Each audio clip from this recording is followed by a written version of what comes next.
October country, that country where it is always turning late in the year, that country where the hills are fog and the rivers are mist, where noons go quickly, dusks and twilights linger, and midnights stay, that country composed in the main of cellars, sub-cellars, coal bins, closets, attics, and pantries faced away from the sun, that country whose people are autumn people, thinking only autumn thoughts, whose people passing at night on the empty walks sound like rain.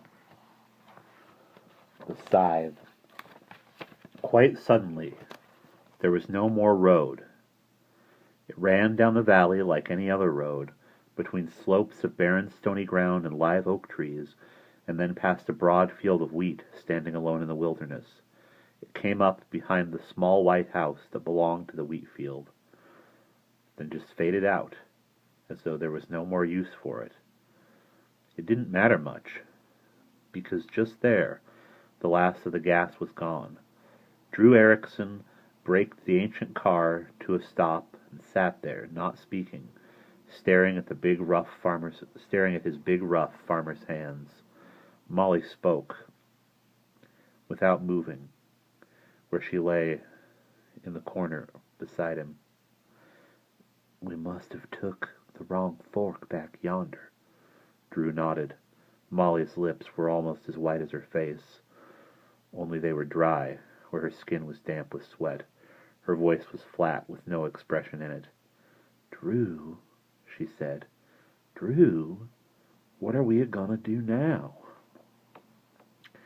Drew stared at his hands, farmer's hands, with the farm blown out from under them by the dry, hungry wind that never got enough good loam to eat.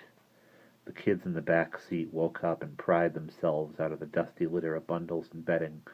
They poked their heads over the back of the seat and said, "What are we a-stopping for, Pa? Are we going to eat now, Pa? Pa, we're awful hungry. Can we eat now, Pa?" Drew closed his eyes. He hated the sight of his hands. Molly's fingers touched his wrist, very light, very soft. "Drew, maybe in the house there they'd spare us something to eat." A white line showed across his mouth. "Begging," he said harshly. "Ain't none of us ever begged before. Ain't none of us ever going to." Molly's hand tightened on his wrist. He turned and saw her eyes. He saw the eyes of Susie and little Drew looking at him. Slowly, all the stiffness went out of his neck and his back. His face got loose and blank, shapeless, like a thing that had been beaten too hard and too long. He got out of the car and went up the path to the house. He walked uncertainly, like a man who was sick or nearly blind. The door of the house was open. Drew knocked 3 times. There was nothing inside but silence and a white window curtain moving in the slow, hot air. He knew it before he went in. He knew there was death in the house. It was that kind of silence. He went through a small, clean living room and down a little hall. He wasn't thinking anything. He was past thinking. He was going toward the kitchen, unquestioning, like an animal. Then he looked through an open door and saw the dead man. He was an old man, lying on a clean white bed. He hadn't been dead long, not long enough to lose the last quiet look of peace. He must have known he was going to die, because he wore his grave clothes, an old black suit, brushed and neat, and a clean white shirt and a black tie. A scythe leaned against the wall beside the bed. Between the old man's hands there was a blade of wheat, still fresh, a right blade, golden and heavy in the tassel. Drew went into the bedroom, walking soft. There was a coldness on him. He took off his broken, dusty hat and stood by the bed, looking down. A paper lay open on the pillow beside the old man's head. It was meant to be read, maybe a request for burial, or a call to a relative, or to call a relative. Drew scowled over the words, moving his pale, dry lips. "To him who stands beside me at my deathbed, being of sound mind, and alone in the world as it has been decreed, I, John Burr, do give and bequeath this farm, with all pertaining to it, to the man who is to come, whatever his name or origin shall be. It will not matter. The farm is his, and the wheat, the scythe, the task that ordained thereto. Let him take them freely, and without question, and remember that I, John Burr, am only the giver, not the ordainer, to which I set my hand and seal this 3rd day of April, 1938, signed John Burr. Kyrie Elysium. Drew walked back through the house and opened the screen door. He said, "Molly, you come on. Kids, you stay in the car." Molly came inside. He took her to the bedroom. She looked at the will, the scythe, the wheat field moving in a hot wind outside the window. Her white face tightened up, and she bit her lips and held on to him. "It's too good to be true. There must be some trick to it," Drew said. "Our luck's changing, that's all. We'll have work to do, stuff to eat, something over our heads to keep rain off." He touched the scythe. It gleamed like a half-moon. Words were scratched on the blade. "Who wields me wields the world." It didn't mean much to him right at that moment. "Drew," Molly asked, staring at the old man's clasped hands, why's he holding that wheat stalk so hard in his fingers?" Just then the heavy silence was broken by the sound of the kids scrambling up the front porch. Molly gasped. They lived in the house. They buried the old man on a hill and said some words over him and came back down and swept the house and unloaded the car and had something to eat because there was food, lots of it, in the kitchen. And they did nothing for 3 days but fix the house and look at the land and lie in the good beds and then look at one another in surprise that all this was happening this way, and their stomachs were full, and there was even a cigar for him to smoke in the evenings. There was a small barn behind the house, and in the barn a bull and 3 cows. And there was a well house, a spring house under some big trees that kept it cool, and inside the well house were big sides of beef and bacon and pork and mutton, enough to feed a family 5 times their size for a year, 2 years, maybe 3. There was a churn and a box of cheese there, and big metal cans for the milk. On the 4th morning, Drew Erickson lay in bed looking at the scythe, and he knew it was time for him to work, because there was ripe grain in the long field. He had seen it with his eyes. But he did not want to get soft. 3 days sitting were enough for any man. He roused himself in the first fresh smell of dawn, and took the scythe and held it before him, and he walked out into the field. As he walked out into the field, he held it up in his hands and swung it down.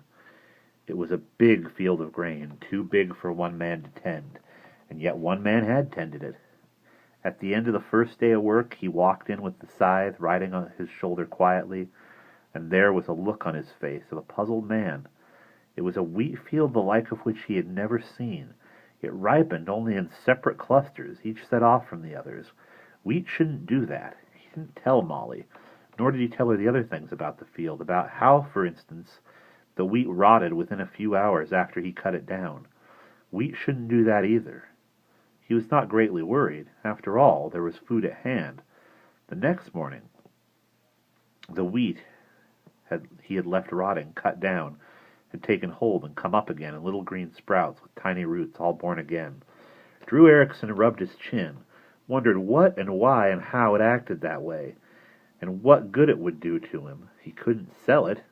A couple of times during the day he walked far up in the hills where the old man's grave was, just to be sure the old man was there, maybe with some notion he might get an idea there about the field. He looked down and saw how much land he owned. The wheat stretched 3 miles in one direction toward the mountains, and was about 2 acres wide, patches of it in seedlings, patches of it golden, patches of it green, patches of it fresh cut by his hand. But the old man said nothing concerning this. There were a lot of stones and dirt on his face now. The grave was in the sun and the wind and silence, so Drew Erickson walked back down to use the scythe, curious, enjoying it, because it seemed important. He didn't know why, but it was very, very important. He couldn't just let the wheat stand. There were always new patches of it ripened. And in his figuring out loud to no one in particular, he said, "If I cut the wheat for the next 10 years, just as it ripens up, I don't think I'll pass the same spot twice. Such a damn big field. He shook his head. That wheat ripens just so. Never too much of it, so I can't cut all the ripe stuff each day, and leaves nothing but green grain. And the next morning, sure enough, another patch of ripe stuff. It was damned foolish to cut the grass when it rotted as quickly as it fell. At the end of the week, he decided to let it go a few days. He lay in bed late, just listening to the silence in the house that wasn't anything like death's silence, but a silence of things living well and happily. He got up, dressed, and ate his breakfast slowly. He wasn't going to work.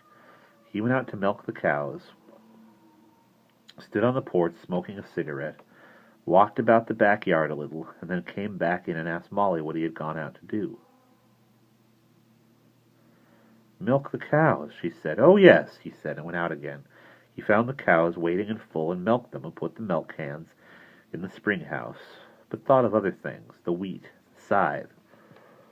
All through the morning he sat on the back porch rolling cigarettes. He made a toy boat for little Drew and one for Susie. Then he churned some of the milk into butter and drew off the buttermilk. But the sun was in his head, aching. It burned there. He wasn't hungry for lunch. He kept looking at the wheat and the wind blowing and tipping and ruffling it. His arms flexed, his fingers resting on his knee as he sat on the porch, made a kind of grip in the empty air, itching.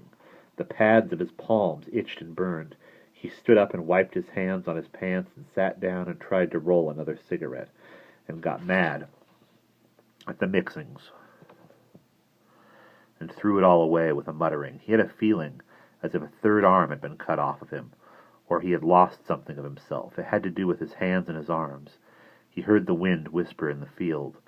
By 1 o'clock, he was going in and out of the house, getting underfoot, thinking about digging an irrigation ditch, but all the time really thinking about the wheat and how ripe and beautiful it was, aching to be cut. Damn it to hell! He strode into the bedroom, took the scythe down off its wall pegs. He stood holding it. He felt cool. His hands stopped itching. His head didn't ache. The third arm was returned to him. He was intact again. It was instinct, illogical as lightning striking and not hurting. Each day the grain must be cut. It had to be cut. Why? Well, it just did, that was all. He laughed at the scythe in his big hands. Then, whistling, he took it out to the ripe and waiting field and did the work. He thought himself a little mad. Hell, it was an ordinary enough wheat field, really, wasn't it? Almost. And there we will pause.